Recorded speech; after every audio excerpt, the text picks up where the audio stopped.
என் அப்பா தான் நமக்குள்ள என்ன நடக்குதுன்னே தெரியாம அவர் மனசுல இருக்கிற ஆசையெல்லாம் சொல்லி குழந்தை பெத்துக்க சொல்றாருன்னா உனக்கு எங்க போச்சு புத்தி? நீ என்னமோ உண்மையிலே நம்ம 2 பேரும் புருஷன் பொண்டாட்டி மாதிரி குழந்தை பெத்து குடுக்கறோம்னு சொல்ற. அப்படின்னா உன் மனசுக்குள்ள இவ்வளவு நாள் அந்த திட்டத்துல தானே இருந்திருக்க. ஏய், நான் மட்டுமா சொன்னேன்? நீயும் தானே சொன்ன. நீயும் தானே உங்க அப்பா கிட்ட குழந்தை பெத்து கொடுக்குறேன்னு சொன்ன.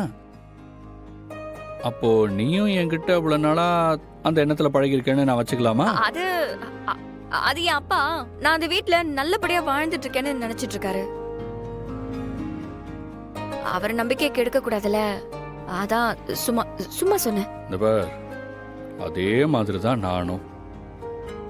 உங்க அப்பா எதுவும் ஃபீல் பண்ணிடக்கூடாதுல்ல, அதனால தான் நானும் சும்மா சொன்னேன். மற்றபடி எனக்கு உன் மேல எந்த எண்ணமும் கிடையாது. இன்றே டவுன்லோட் செய்து உங்கள் ஃபேவரட் ஷோக்களை என்ஜாய் பண்ணுங்க.